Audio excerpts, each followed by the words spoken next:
Po theksojmë mëkatin. E dikush mund thotë që na mërzitet dhe na lodhe, duke folur vetëm për mëkatin.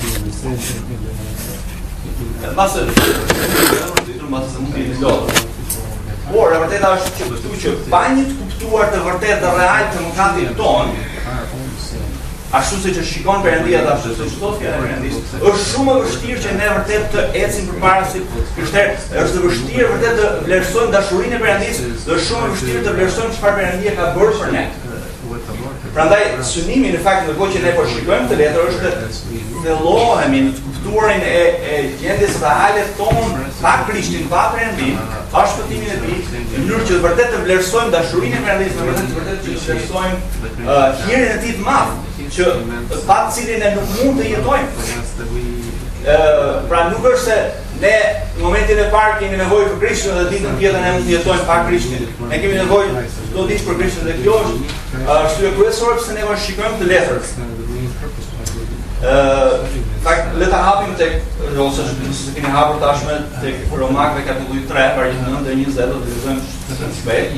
Por vargjet 9 dhe 20 që ne do të shikojmë, do lexojmë së bashku, do të shikojmë së bashku sot dhe javën që vjen, na paraqesin ne faktikisht tablon e gjendjes reale të njeriut, pa hirin e Perëndis, pa shpëtimin e tij. Pra, është një tablo faktikisht shumë e trisht dhe shumë si thua, siç e kemi edhe në ekran, një shturje vërtet reale e plotë e njeriut. Edhe do të shikojmë se çfarë do të thotë kjo e gjitha. Por deri tani, siç e dini, kemi parë që nga vargu 18 deri tani janë dy pjesë. Në pjesën e parë apostulli Paul ka theksuar që paganët, ata që janë jo hebrejt, janë në mëkat. Pastaj ka theksuar gjithashtu që hebrejt që kanë ligjin e Perëndis, që kanë testamentin e vjetër, janë gjithashtu dhe ata në mëkat, dhe ka provuar që janë po aq fajtor edhe ata siç janë edhe paganët. Dhe tani kur vim tek vargjet 9 deri 20, ai sjell si thua gjërat në përfundim, bën një përmbledhje tërësore të gjitha gjërat që ka thënë deri tani, dhe vargu kryesor që kemi parë deri tani, ta shikoni kapitulli 1 vargu 18, është vargu që thuash baza dhe në mënyrë të asaj të detajuar e ka zbërthyer se çfarë do të thotë kjo e gjitha deri tek vargu 9 që e përmbledh përsëri gjithçka që ka thënë deri tani, duke rithënë atë që ka thënë te vargu 18. Në fakt shikoni Romakëve 1:18. Pra kjo është gjendja reale e njerëzimit, sepse zemrimi i Perëndis zbulohet nga qielli mbi çdo pavësi e padrejtësisë njerëzve që mbysin të vërtetën e padrejtësisë. Pra cila është e vërteta e vargu 18 është që njerëzit e njohin që ka Perëndi, por nuk e kërkojnë Perëndin, nuk e adhurojnë Perëndin si Perëndi dhe nuk e falenderojnë atë si Perëndi. Dhe në vend të kësaj, në fakt ato adhurojnë krijesën, adhurojnë gjërat dhe shikojnë se cilat janë pasojat. Por në ai gjendje të keqe janë edhe njerëz fetar.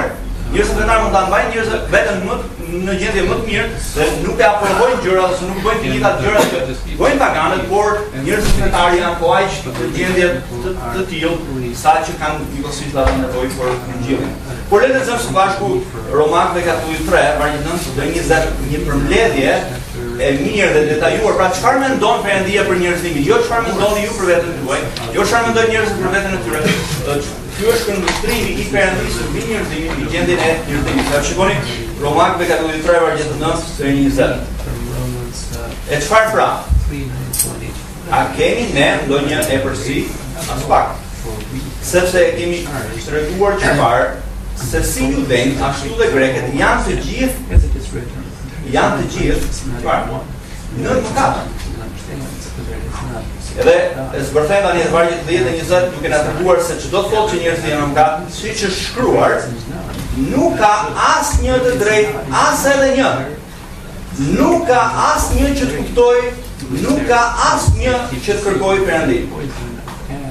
Të gjithë kanë dalë nga udha, të gjithë janë të padobishëm, nuk ka asnjë që të bëjë të mirën, as edhe një. Dhe përshkruan brykën e tyre, përshkruan gojën e tyre, gjuhën e tyre. Dhe shikoni çfarë, brykët e tyre janë një varr i hapur, me gjuhët e tyre thurin mashtrime. Ka hel gjarbrish në buzët e tyre. Goja e tyre është plot mallkim dhe hidhsi. Këmbët e tyre janë të shpejta për të derdhur gjaku. Në udhët e tyre ka rënim dhe mjerim. Dhe nuk e kanë njohur udhën e paqes. Nuk ka frikë Perëndie para syve të tyre. Por dim se sa thot ligji, e thot për ata që janë nën ligj, me qëllim që çdo gojë të heshtë të gjithë bota të bëhet fajtore përpara Perëndisë. Sepse asnjë mish nuk do të shfaqsohet para tij përmes veprave të ligjit, sepse në anë të ligjit vjen njohja e mëkatit. Qëllimi im teksa shikojmë këto vargje është që na sill neve si shtat pak njerëz në një bindje më të thellë të mëkatit dhe gjendjes tonë pa Krishtin, edhe që ne vërtet të vlerësojmë realisht në të vërtetë dashurinë e Perëndisë dhe hirin e tij dhe nevojën e vazhdueshme që ne kemi për Jezu Krishtin çdo ditë. Ne vazhdojmë të shpëtohemi po me anë të Jezu Krishtit, shënderohemi përmes tij. Dhe mesazhin e do të shikojmë së bashku sot. Kjo është tema që kemi parë, qëllimi i romakëve. Mesazhi është me që të gjithë njerëzit janë në mëkat. Pra të gjithë njerëzit pa dallim pavarësisht janë në mëkat. Të gjithë kanë nevojë për lajmin e mirë Perëndisë. Cili është lajmi i mirë Perëndisë? Që ai ka siguruar një shpëtimtar për mëkatin. Ky është thelbi i vargjeve që ne do të shikojmë.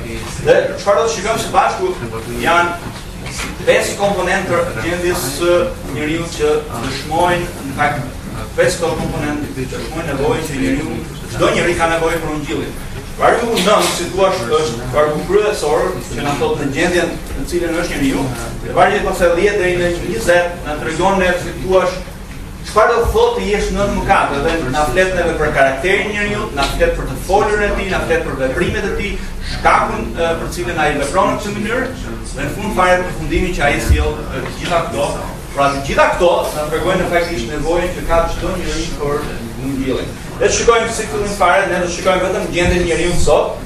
Nëse ju do të keni të lumtur që në fakt do të shikojmë vetëm një fare, edhe ka shtuar të shohim vetëm një fare. Por do të përqendrohemi vetëm te vargu 9. Pra do të shikojmë gjendja e njeriu. Në fakt, mënyra se si apostulli Pali paraqet gjendjen e njeriu përqet sikur të ishte në një sallë gjyqi dhe ja ku është njeriu thotë. Edhe ai thotë mund do të provoj që ai të gjithë njerëzit pa përjashtim dhe pa dallim janë fajtor përpara Perëndisë dhe cilët kanë nevojë për Jezu Krishtin. Pra kjo është mënyra, pra ai paraqet si një formë akuze para njeriu dhe nevojës që ai ka nevojë për Jezu Krishtin. Vargu 9 faktikisht rreth gjendjen e njeriu dhe në fakt ai ka përshkruar madje deri tani e ka dëshiruar si kapitullin 1 dhe kapitullin 2 gjendja reale e çdo njeriu pa Perëndim, pa Krishtin, edhe tregon për nevojën që kanë për ungjillin. Në fakt vargu 9 fillon me dy pyetje. Shikoni edhe një herë vargu 9. Çfarë pra? A kemi ndonjë epërsi? Ai thot as pak. E çfarë pra do thotë? A ka nevojë më shumë për dëshmitë më tejshme? Pra kemi lexuar thotë, ai ka dëshmuar në kapitullin 1, ka dëshmuar në kapitullin 2, cila është gjendja e njeriu, apo jo? Dhe thotë, a kemi më nevojë që të tregoj më shumë për gjendjen e njeriu? Edhe ai thotë, jo. Ai ka bërë të qartë që si paganët edhe hebrejt në një njëjtën mënyrë janë nën mëkat dhe kanë nevojë për hirin e Perëndisë, kanë nevojë për ungjillin e Perëndimit. Megjithëse hebrejt thotë kanë një uri për Perëndin, kanë ligjin, janë njerëz fetar, ato janë aq të humbur dhe aq të nevojë për hirin e Perëndisë. Pastaj bën një pyetje tjetër. A kemi ne ndonjë epërsi? Që do thotë, a kemi thotë ne thotë një natyrë më të mirë se sa ata të tjerët që tashmë e ka provuar që janë mëkatarë dhe që kanë nevojë për shpëtim. Ka dorë celularin ndezur po fakt të po. Kujtesa mirë që ka qelluar dhe para. Kujtesa mirë. Kontrolloni me një celular. Pra, pyetja që shkrohet apo se ka thotë, a jemi ne ndryshe? Edhe pyetja që shkrohet, kujt i referohet me ne? Në fakt gjithmonë studimin e fjalës së Zotit është mirë që ne të çdo gjë që thuhet duhet të kuptohet mirë, apo jo? Pra nuk mund ta marrë si të mirëqen ose të themi, ok, ne jemi ne edhe ata janë ata. Apo jo? kush janë ne. Nuk është absolutisht e qartë se kush janë ne në këtë kontekst, a janë judenjt, se ka folur për judenjt, janë paganët, janë apostujt, apo janë të krishterët në përgjithësi, si mendoni? Ne, thot, a kemi ne thot ndonjëherë përsi? Po kush jemi ne? Jemi ne të gjithë bashkë, jemi për shumë se sa aq, pra kush jemi ne?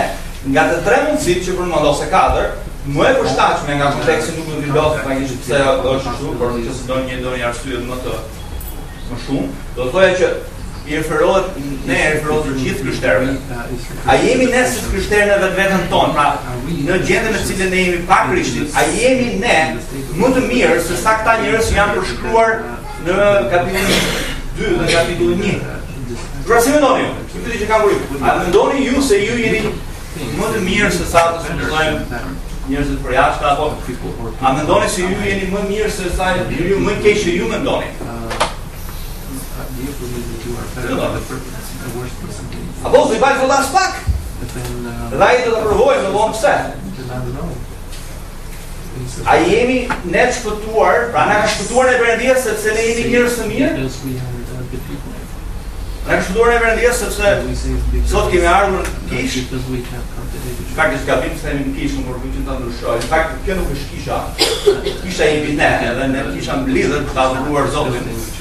Po përpiqem ta ndryshoj edhe të ndihmoj edhe juve që kjo nuk është kisha, kisha jemi ne se besimtarët nuk kemi ardhur në kish, por jemi mbledhur si kish për të adhuruar Zotin.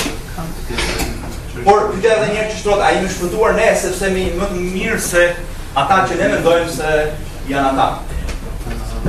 Edhe ai thotë, në mënyrë të tepër të prerë as pak, ne në vetveten nuk jemi as pak më të mirë se as këndo tjetër që ne mendojmë se ne jemi më të mirë se ata. Ai ka shpjeguar faktikisht tashmë si paganët, edhe jo hebrejt, edhe hebrejt, judejt, të gjithë janë në pushtetin e mëkatit. Edhe ai vazhdon duke thënë, tashmë e ka provuar që të gjithë janë në mëkat. Tani fjala këtu interesante është thotë të gjithë njerëzit janë në mëkat. Çfarë do të thotë gjitha kjo? Fjala është mëkat, keni parasysh nuk është mëkate. Do thotë njerëzit pa Krishtin dhe shpëtimin e tij janë në pushtetin dhe apo në skllavërinë e mëkatit.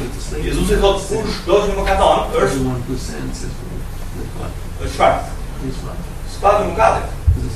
Pra, vargu po thotë që njerëzit nuk është thjesht mëkatojnë, pra nuk është edhe thjesht bëjnë mëkate, por thotë që janë nën pushtetin e mëkatit, janë skllëvur të mëkatit, bëjnë edhe atë që i thotë mëkati, ose siç lansojnë kapitullin 6 të Romakëve, njerëzit ose janë shërbëtorë të mëkatit ose janë shërbëtorë të Perëndisë, pra nuk ka njerëz ndërmjet.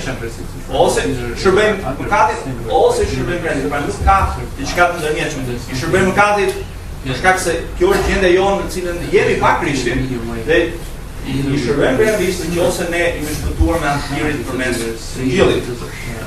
Pyetja që ne shtrojmë deri tani përpara se të shkojmë në tutje është se deri tani në Romakëve kapitulli 1 apostulli Paul ka përshkruar gjendjen e njeriu, ka thënë se kështu janë njerëzit edhe këto gjëra që bëjnë.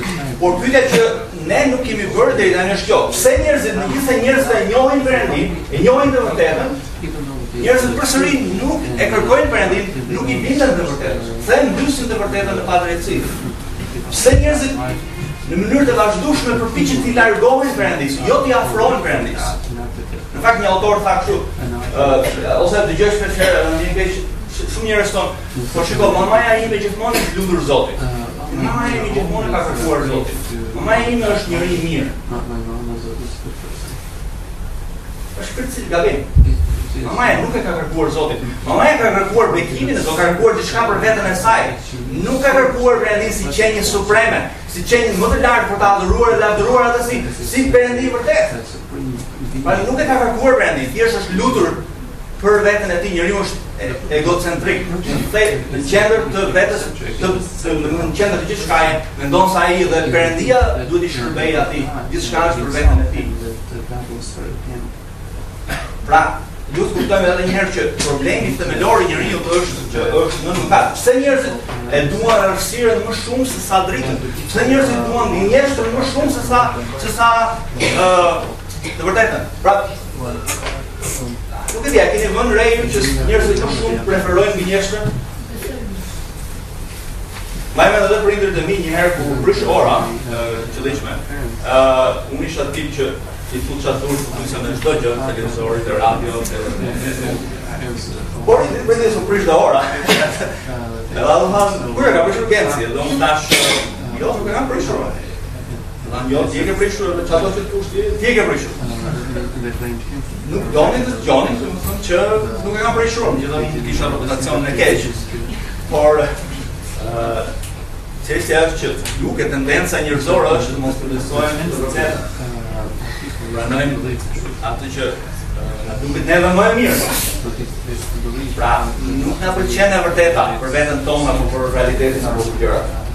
Ose pyetja që shtrohet më tutje është pse njerëzit adhurojnë krijimin, pse adhurojnë gjërat në vend të krijuesit? Pse njerëzit nuk dallojnë dot mëkatin e tyre? Pse njerëzit e përshmojnë madje mirësinë e Zotit? Pse gjithmonë duket sikur bëjmë atë çfarë është gabim, megjithëse e dimë se çfarë është e drejtë. Apo jo? Njerëzit e dinë se çfarë është e drejtë, por megjithatë në mënyrë të vazhdueshme njerëzit bëjnë atë çfarë është e gabuar. Fakti kapitulli 7 Apostulli Paul thotë unë e di thotë se çfarë është e mira, por thotë gjithmonë kur dua të bëj mirë, thotë çfarë bëj? Jo keqe. Pra është një ligj brenda meje, thotë që do të mund të bëj kundërtën. Ligji i mëkatit. Pra, pyetja që shkruan në tutje është pse jemi më shumë të dhënë mbas anës së jashtme. Pra, dukemi sa të mirë që jemi, sa fetar, sa mrekullueshëm që jemi, dhe nuk shqetësohemi për anën e brendshme, për realitetin që ndodh brenda nesh. Pra, pse janë të gjitha këto? Ajo e gjitha, ose përgjigjja e gjitha këtyre pyetjeve është pikërisht e vargu 9, sepse njerëzit janë në pushtetin e mëkatit. Pra, bëjnë atë çfarë, ose njerëzit përpiqen të ndryshojnë.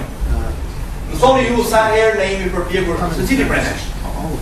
Sa herë jemi përpjekur edhe kemi thënë, nuk do ta bëjmë më këtë gjë. Kemi thënë apo jo, secili prej, unë kam thënë 100 herë, ose më shumë kam thënë. Nuk do ta bëjmë më këtë gjë. Jam ngritur, kam rënë prapë me kokë. Ideja është që gjendja jonë, pra e cila është, tregon se ku është realiteti. Tani, ndërkohë që ne do të shikojmë herën tjetër, jo sot, vargjet deri në vargu 20, pra 10 deri 20 janë përshkrimi si thua me përshkruan pse njerëzit janë në mëkat ose si janë njerëzit në mëkat, në pushtetin e mëkatit. Edhe minore në vargun 9, 10 thot ose përdor nuk ka asnjë, as edhe një, ose të gjithë kanë dalë nga urdhra e Perëndis. Pra dy shprehje që do të thotë që në tërësi na përshkruan gjendjen e njeriu. Tani, të thjesht tani në mëkat do të thotë sipas vargut 10, do të thotë ti je i padrejt. Apo jo?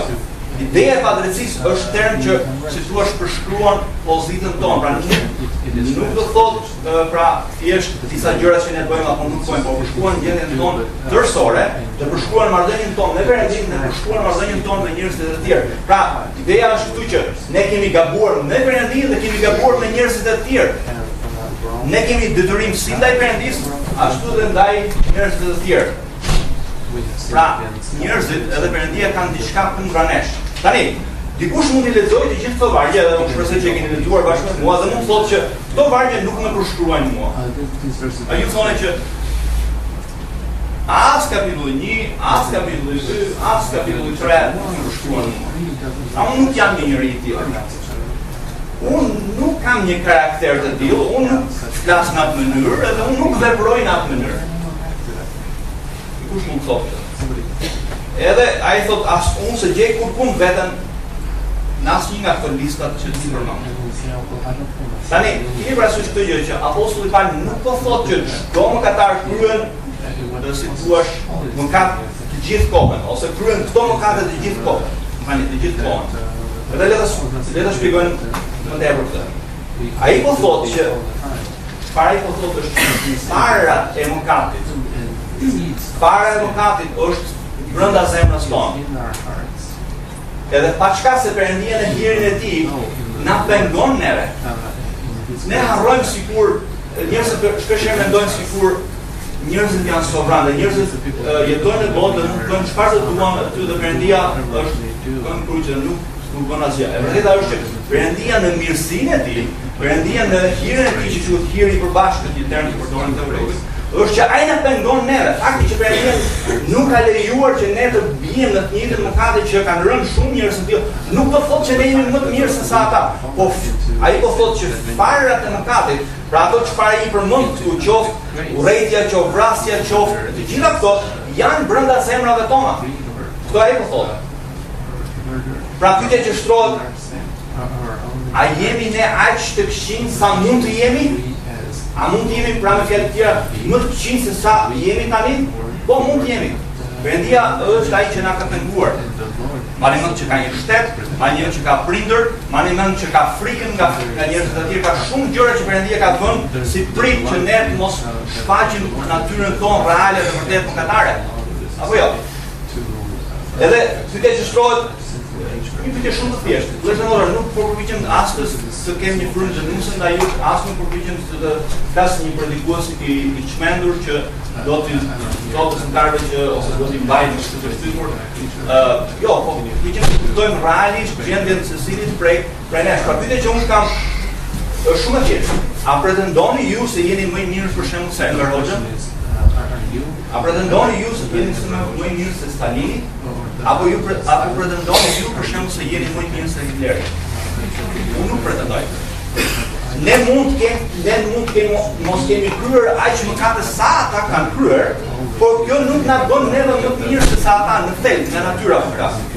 Edhe ju keni një thënie nga Martin Lloyd Jones tek Veta Politike në faqja e 2, dhe përpiqem ta kuptojmë bashkë këtë gjë. Ai thotë, sipas Biblës, çdo njeri është në një nga këto dy pozicione, ose në mëkat, ose në hir. Bibla nuk thotë a është njëri i mirë, pra nuk bën pyetjen a është një njeri i mirë.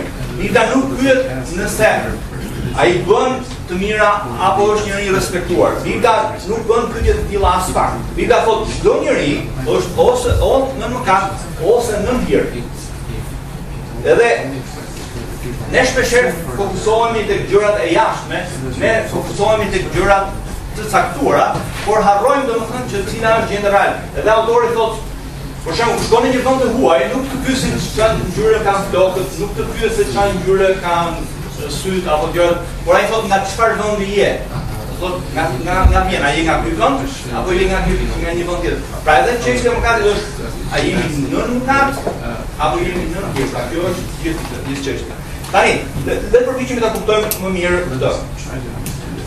Vërteta është që fakti që ne bëjmë të mira nuk do thotë që ne nuk jemi mëkatar, apo që ne jemi të mirë. Një predikues madje thotë kështu, edhe një orë e prishur, nuk e keni parë ndonjëherë orë, e keni përdorur ndonjëherë orë të prishur, por edhe një orë e prishur 2 herë në ditë është në rregull.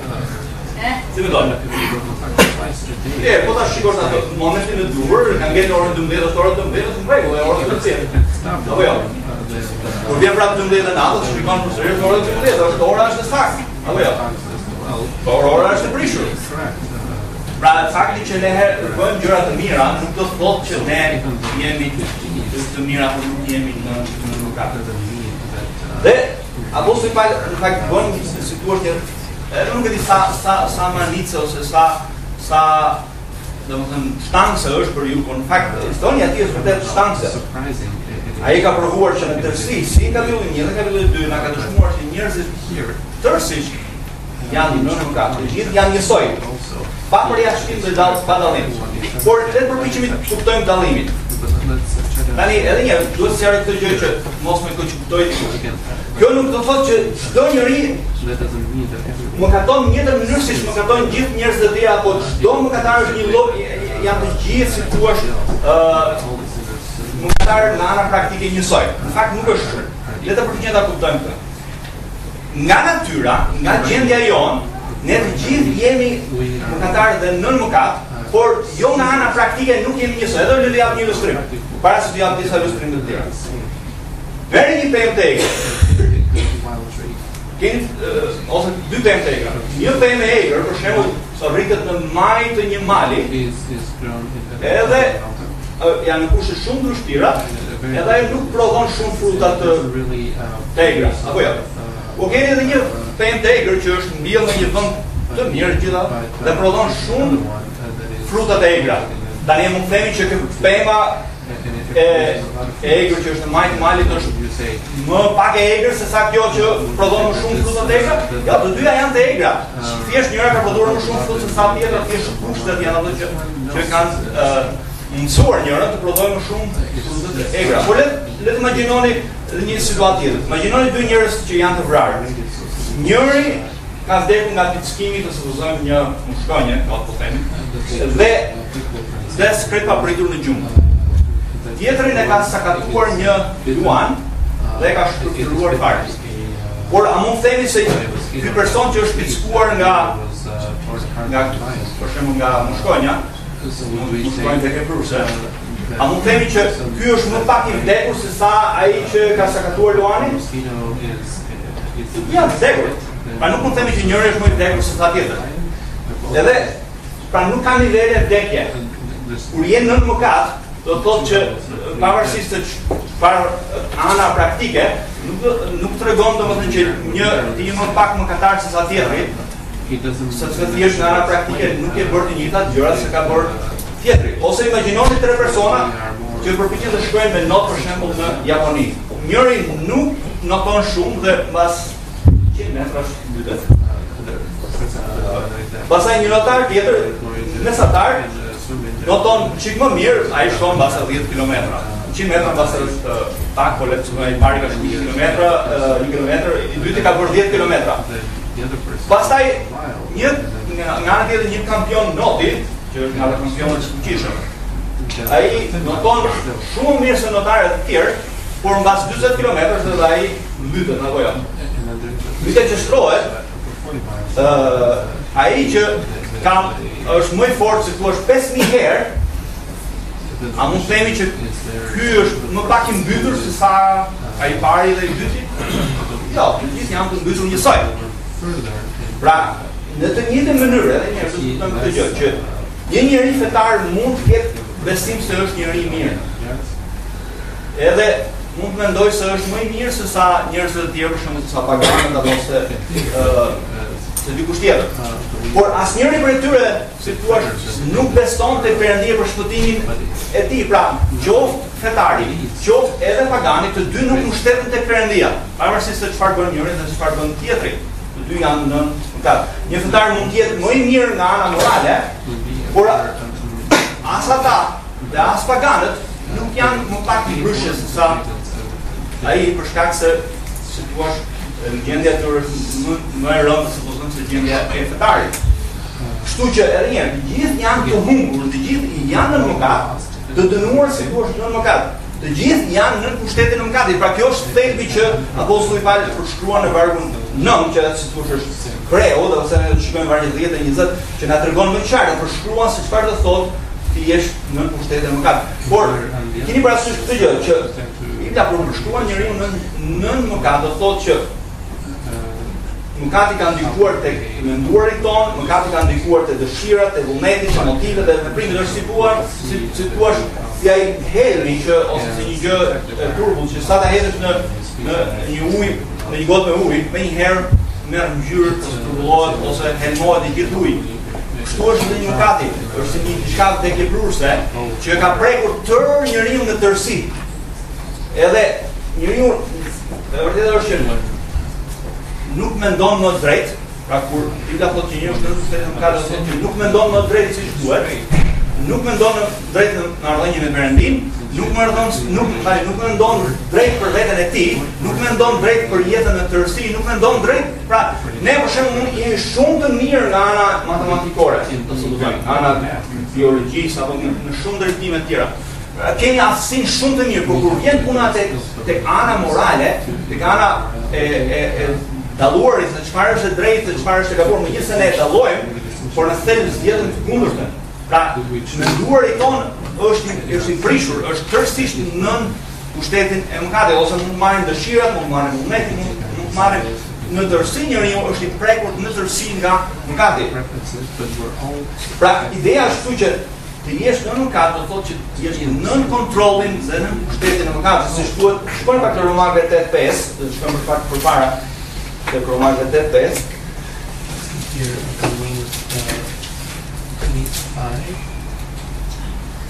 Në fakt është 7, do të shikojmë te 5, por Romakët 7 thotë kështu. Sepse mendja e mishit është armiqësi ndaj Perëndisë, sepse nuk i nënshtrohet ligjit Perëndisë, dhe as nuk mundet. Pra shikoni mendje, thotë dy gjëra. Mendja e mishit, pra mendja që është në mëkat, në pushtetin mëkatit, ka dy gjëra. Nuk i nënshtrohet Perëndisë, pra nuk i bindet Zotit, nuk i bindet fjalës së tij, as edhe nuk mundet, edhe sikur të doj, thotë nuk mundet. Tani, ka 3 pikpamje në botë për njeriu. Nuk e di a dini 3 pikpamje për njeriu. Pikpamja e parë cila është? Njeriu është në thelb është i mirë. Njeriu pastaj pikpamja e dytë është disi i mirë ose më saktë përdorë termi tjetër që është pak i smur, edhe pastaj një termi i tretë është përdorur në tekur në ana shpirtërore. Tani pikpamja e parë është pikpamja në pjesë më të madhe të njerëzve. Pjesa më e madhe e njerëzve në tërësi që nuk e njohin shpëtimin, nuk e njohin Krishtin ose pikpamja liberale është njerëzit në thelb janë njerëz të mirë thjesht që gabojnë. Pra është gjë normale thjesht njëri nuk jeni përsosur bën gabime. Pikpamja e dytë është ajo njerëzit pesimistë. Dhe çdo thonë me njerëz pesimist. Njerëzit pesimist ata shikojnë botën dhe gjërat që ndodhin dhe shikojnë çka ka ndodhur dhe vinë në fundimi që njeriu nuk është në një gjendje të mirë, është i smur. Njëse pesimistët përpiqen të afrohen dhe vërtetës nuk janë tek tamam të vërteta. Pikpamja e tretë që është pikpamja biblike është që njeriu është i vdekur në faje dhe në mëkate, është nën pushtetin e mëkatit. Bibla thotë që njeriu jo vetëm që është në mëkate, por madje Bibla thotë që njeriu është në pushtetin e djallit, pra është në pushtetin e errësirës. Kolosian 1:13, ose dhe para Gjonit 5:19. Apostulli Gjon thotë ne dimë se jemi nga Perëndia dhe gjithë bota derdhet në ligësi ose derdhet në fakt në të ligun. Sipas Biblës është djalli. Pra kemi marrë deri tani tablën e gjendjes reale të njeriu pa Krishtin. Pra si jemi ne pa Krishtin? Pra gjendja jonë reale pa shpëtimin e tij. Por çfarë do thotë kjo e gjitha kjo? Pra si duhet jetojmë? Pra çfarë do thotë e gjitha nga kjo që kemi parë deri tani? Tani e vërteta është që me anë të Ungjillit, me anë të hirit të tij, çfarë ka bërë Perëndia? Perëndia na ka rinditur në Krishtin. Na ka transformuar me hirin e tij dhe na ka çliruar neve nga pushteti i mëkatit dhe na ka bërë neve madje të drejtë dhe shenjtor. Dhe çfarë? Çdo që ka besuar në Krishtin, ne dim, edhe nuk është e tepër që ta dëgjojmë her pas here. Bibla thotë që çdo që ka besuar në Krishtin, ka falur të gjitha mëkatet, është bërë i drejtë me anë të drejtësisë së Krishtit dhe nuk është nën pushtetin e mëkatit, më nuk është nën mëkat, por nuk është më në ligj, por është në hir, në favorin e Perëndisë. Edhe kjo i përket vetëm Perëndisë, Perëndia na ka shpëtuar ne nga çliruar nga mëkati. Por vërteta është që megjithëse ne nuk jemi më në pushtetin e mëkatit, pra për shkak se Krishti dhe ka transformuar nga ndryshuar jetën tonë. Kjo nuk thotë që në mënyrë magjike dhe në mënyrë kështu automatike ne bëhemi më një herë shenjtor dhe thjesht kemi ndruar vend dhe tani në mënyrë automatike çdo gjë funksionon në vetë. Në fakt, kjo është një gjë që besojnë në mënyrë të gabuar besimtarët dhe që shpesh herë i pengon të ecin në rrugën e drejtë. Vetëm mbyllim faktikisht me një pasazh nga Efesianë kapitulli 4, edhe aty na tregohet edhe që si duhet jetojmë, në fakt, ndasin me por shikoni fakt Efesianë kapitulli 2, pastaj kalojmë te kapitulli 4. Pra Efesianë kapitulli 2, vargjet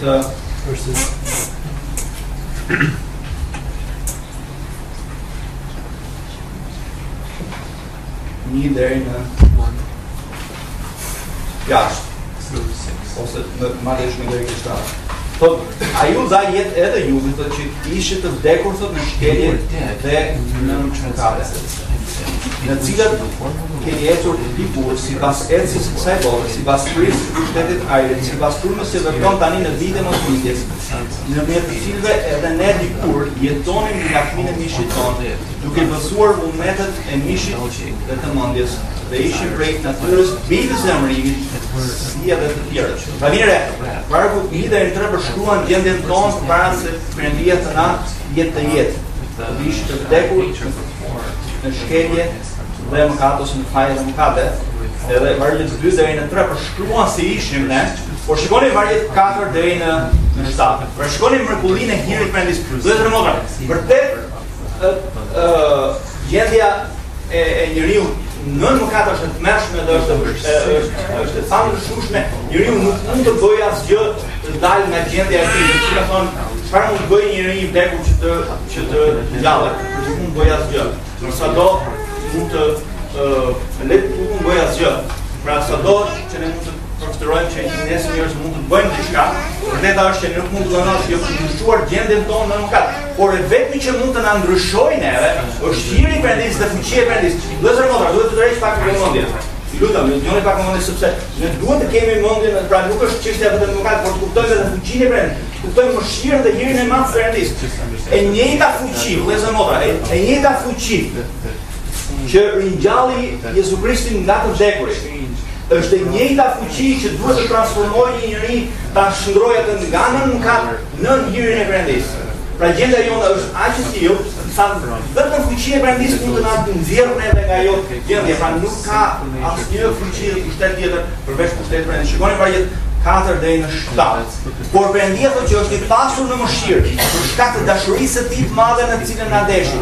Ndonë se thotë ishim të vdekur nëpërmjet shkeljeve dhe na dha jetë bashkë me Krishtin. Ju jeni shpëtuar thotë me anë të Hirit dhe na ringjalli bashkë me atë dhe na vuri të ulemi thotë në vendet qiellore në Krishtin Jezus, që të tregojë në kohët që do të vinë pasurinë e pamashtë të Hirit të tij me anë të mirësisë ndaj nesh në Krishtin Jezus. Pra ai na dha jetë, Perëndia na dha jetë, ai na ringjalli, ai na transformoi, ai vazhdon të na transformojë, ai vazhdon të na ndryshojë. Që ne të banojmë me Perëndin, që ne të kemi bashkësi me Perëndin, që ne të kemi marrëdhënie me Perëndin, që ne të njohim gëzimin e tij, që të njohim të vërtetën e qenurit në bashkësi me Perëndin, madje edhe me njëri tjetrin. Bashkësia jonë nuk është vetëm me Perëndin, por është edhe me njëri tjetrin. Pra shikoni se ku ishim ne në gjendjen më të mirë, na ka sjellë në pozicionin më të lartë, thotë na ka vënë të ulemi thotë në vendet më të larta, bashkë me Krishtin në vendet qiellore. Vëllezër e motra, nuk e di sa herë adresoni njëri tjetrin, kam një miktim, një vëlla në Krishtin që po ishim edhe tani Perëndia sa kohë dhe në mënyrë se drejtohesh shpesh herë, më thotë o shenjtor. Nuk e di sa herë drejtoni njëri tjetrin si shenjtor. Ju jeni shenjtor, po jo nga vetvetja juaj, po shenjtor nga Jezu Krishti. Ne nuk kujtojmë njëri tjetrin se në Jezu Krishtin ne jemi shenjtor. Nuk janë shenjtor vetëm ato që bëjmë vepra të mëdha, në Tereza apo Shënfali apo Radh. Por Bibla thotë që kushdo që ka besuar në Krishtin është shenjtor. Nuk e di sa besoni, sa jetoni në dritën e këtij realiteti. Ne kujtojmë njëri tjetrin këtë të vërtetë të madhe. Jeni shenjtor. Në Krishtin, jo, ja vetë. Jemi shenjtor. Është vërtet e madhe apo jo? Por kur vjen te kapitulli 4, apostulli Paul na drejtohet besimtarëve. Të pra them, dhe dëshmoj kapitulli 4 vargu 17, të pra them dhe dëshmoj në Zotin të mos ecni më si po ecin ende paganët e tjerë në kodsinë e mëngjesit të tyre.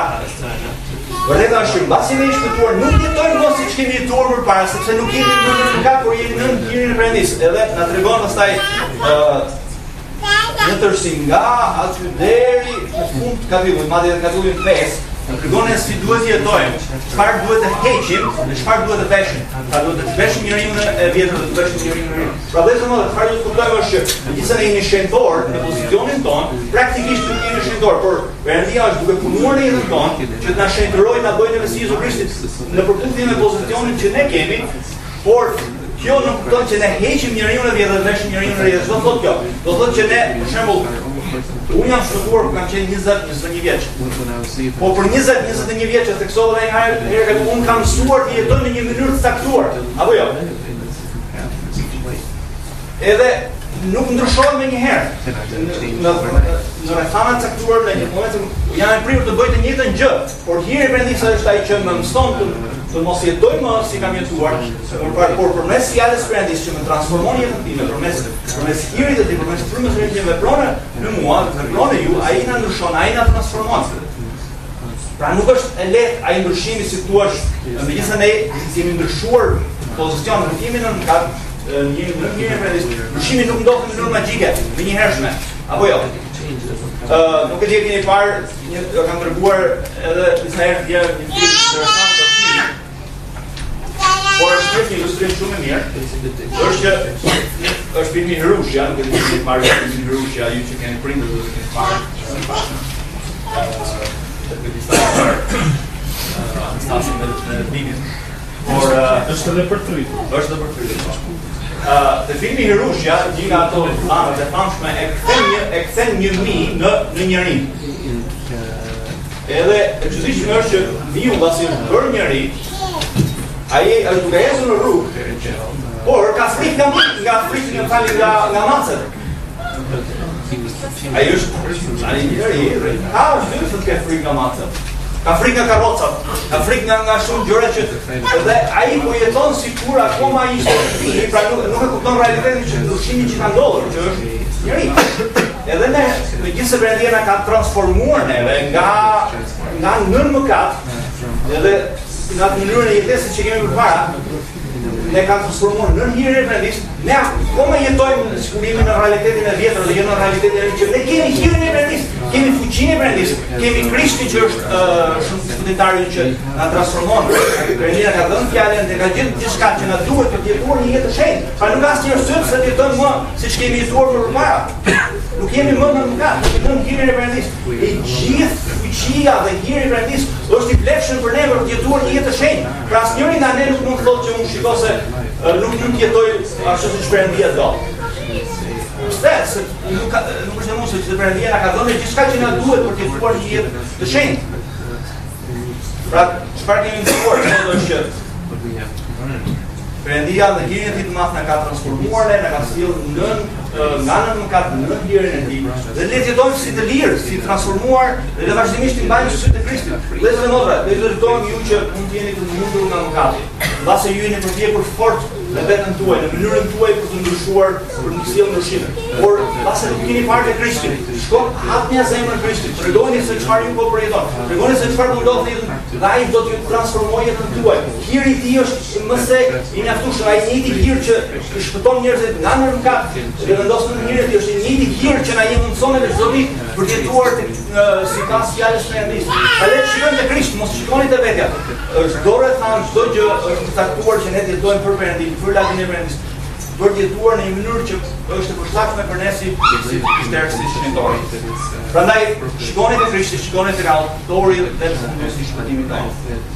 Në fund fare do të drejtohem ju që mbase ju jeni sot këtu dhe ju nuk e keni njohur Zotin personalisht. Mbase ju nuk keni përjetuar ndryshimin që sjell në të vërtetën në Fillim. Mbase ju nuk keni shpëtuar në fjalë tjera.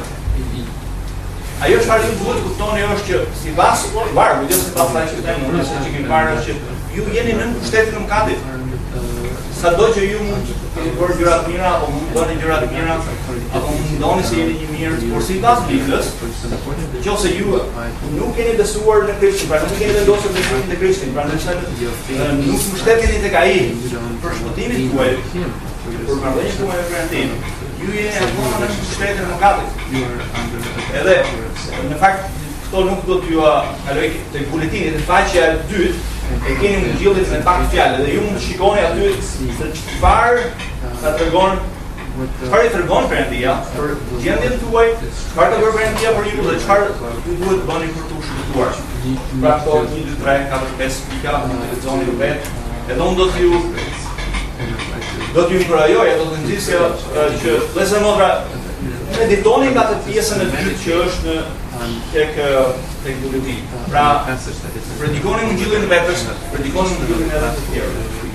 Edhe nëse ju nuk e keni njëhin Krishtin, lexoni atë pjesën që është brava, vjen keq që në anglisht nuk është, por shpresoj që ja do të ndosë të kemi në të shuar atyre që janë Evangelisë Polës, por shqip është paktën pra është një gjillë, pra një gjillë me pak fjalë. Pra lajmi i mirë i Perëndisë për ata që janë nën mëkat, pra si mund të përdoren duke të pa të dashur dorën e vërtetë në vërtetë për hirin tonë, falënderoj për mëshirën tonë, falënderoj më Zot që gjithse ne ishim nën pushtetin e mëkatit, gjithse ishim nën skllavërinë e mëkatit, krejtësisht në mëkor. Në Shqipërinë dhe Elje. Mendoj që hiri ju të është aq i madh. Ka shlyer të gjitha mëkatet tona, ndërsa Zot që hiri ju vërtet ka transformuar jetën tona, ndërsa Zot që nuk jemi më në pushtetin e mëkatit. Ndërsa Zot që ti po punon në jetën tona, po ndryshon ato, Zot vazhdo na transformosh përmes fjalës tënde, përmes të shenjtë. Na bëj Zot si Jezu Krishti. Na bëj ne Zot që të adhurojmë emrin e Tij kudo që ne jemi. Në shkollë, në familje, kudo. Të lartësohet emri si shpëtimtari, si Zoti ynë, sepse Ti ai që i ka transformuar dhe vazhdon të transformosh jetën tonë. Zot ne shkojmë te Ti, te fjala jote, te emri i Tij, të vazhdojmë. Zot që se ka një sot që në të një kryetarë, unë lutem që vërtet hiri do të ndihmoj për katin e tyre, hiri do të drejtojë tek Krishti, më jo të shenjtë do të ndihmojë në kohën e